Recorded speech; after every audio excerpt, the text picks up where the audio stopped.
Rob Dillingham has been one of college basketball's most dynamic players early this season, immediately bringing his well-known shiftiness and ability to get buckets to this level, but his efficiency and the improvements to other parts of his game have made him a legit NBA prospect and possibly Kentucky's best even as he's come off the bench. He measured right at 6'1.5" with shoes at the OTE Combine this spring and is now listed at 6'3", so with that and the weight that he's put on, it is believable to say that he's grown and it is accurate, but my guess is he gets listed at 6'1" or 6'2" in the NBA. But even as a smaller guard, Rob's ability to make plays for himself and others make him an exciting watch and someone that could get picked as high as the lottery in this draft.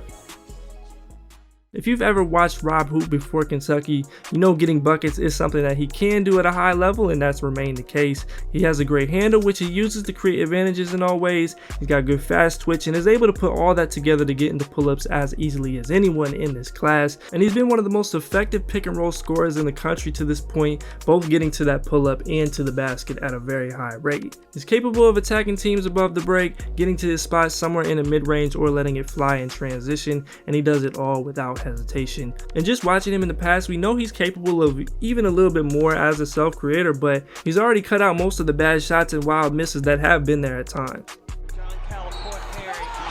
You know what's great about that, again, as you say, he doesn't shoot much. He was starting to go back on defense before the ball went. One of the things they want to, Miami's going to go after the ball, so shot fakes and ball fakes will be.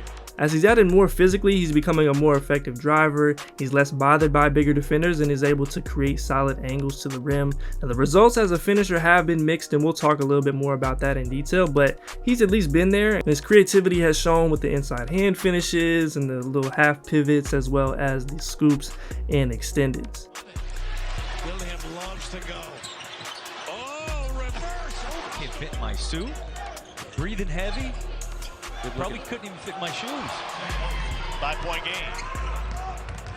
Drive it off. And on top of all this, and maybe most importantly, I've liked how he's gotten to a lot of it within the flow of their offense. Now, that's not to say that he won't take a heat check or go one-on-one on occasion, as he still should, but there were some real questions and concerns in this part of his game before now, and he's really made this a strength of his game so far. He's moved well without the ball, he's attacked closeouts and done it on efficient dribbles, and I think it's been a big reason he's found consistent success this season, and it should bode well for his future as an overall offensive player.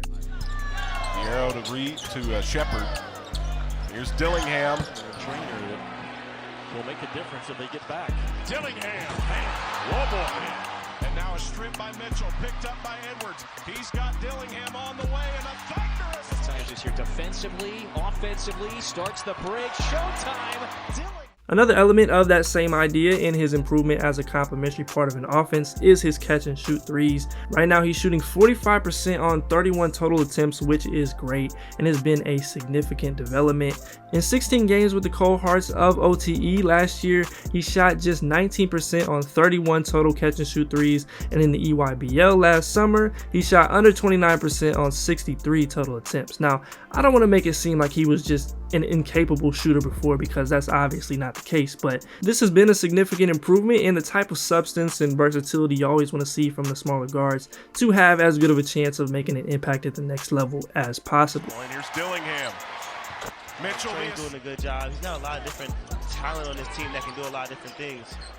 In the past, I have been a little skeptical of Rob's ability to pass and consistently make the right plays prior to this year, but even with some of those other spots that have been impressive we talked about, this might be number one on that list. Now, it starts with that ability to handle the ball and create an advantage to draw help. He's done a good job of making those read and react passes, whether it's coming down in transition, attacking a closeout, or just getting a step on his man. He's created some good looks on dump offs and those basic kickouts, whether it's a few dribbles or just one, and quickly finding one of his teammates for a good look, and he'll add a little flair and throw in a no look there at times too.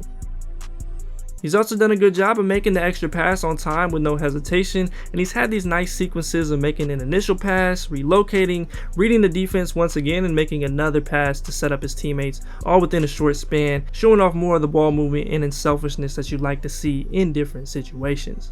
Kenny Payne. Here's a drive from Dillingham into the corner for Wagner's three.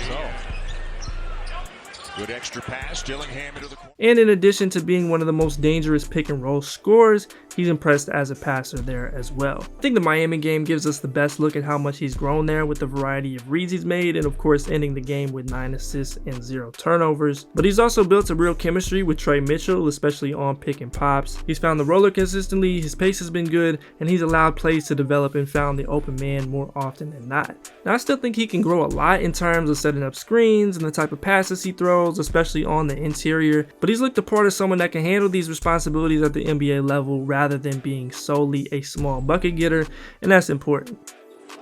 Quick into the corner for Mitchell. Rolling Burks. And took it away from him. Antonio's laughing at him too. Shepard. Give. Here come the Cats running. Reeves steps into it. Yes! There's a miss and a rebound by Dillingham. Always on the attack. Finds the...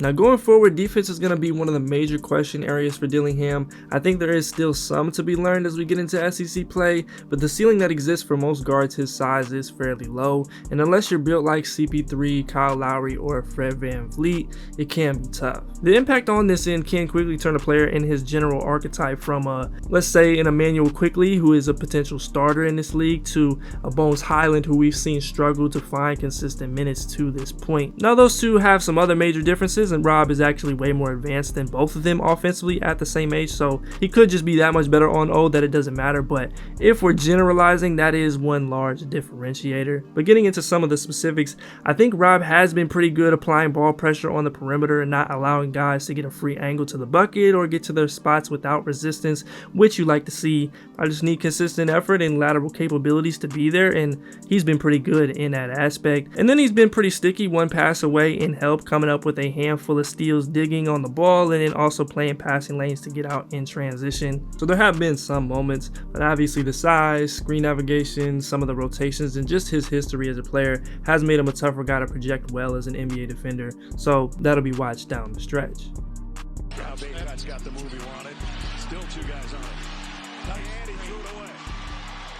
And then right now he's shooting just about 53% at the bucket, which is an area to at least highlight considering that it has been there in the past. Like we mentioned, he is fairly creative and close and does a good job of using different levels of the backboard to finish, but given he's not super bouncy in traffic or physical at that size and hasn't proven it with his left or gotten to the line at a great rate, I could see this being a spot he continues to struggle with to an extent. Now there are other ways to make up for this. I can name about 7 to 10-ish solid NBA guards in recent history who still figure it out, sometimes with a floater, but this has stood out, and we'll see what happens over the rest of the year given the current sample size. In the Wilmington game, that was a major hit for him in this area specifically. And beyond those 2 main spots, it'll just be more of a big picture look at how good you think he can be offensively going forward. Do we think he has a chance to get to the Darius Garland, Tyrese Maxey, or Kemba level, or is he somewhere in the Lou Will, Quickley, or even Bones Highland realm? That's the big question. Now to the future matchups, Kentucky has one more non-conference game before starting SEC play against Florida in January.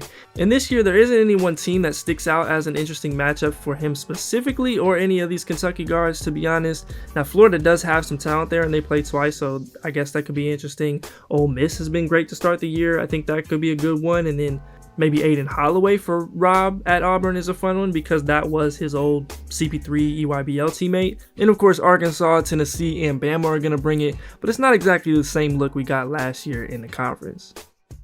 Right now, I'd say Rob Dillingham is a pretty good top 20 bet with the potential to go as high as the top 10, and I'd be closer to the latter. There is a high bar that smaller guards have to reach to be a lottery pick and someone you think can give you starter level value in the NBA, let alone be a star. But he's super talented, and as long as he continues to produce in a similar fashion on both ends, I think he'll be worthy of being in this range. If you enjoyed this video, please be sure to leave a like, it really helps us out. Subscribe if you are new to the channel, and comment down below your thoughts on Rob Dillingham's game to this point and where you would take him in the draft. I appreciate y'all for tuning in. As always, I'm Keandre, this is HoopIntellect. Until next time, I'm out.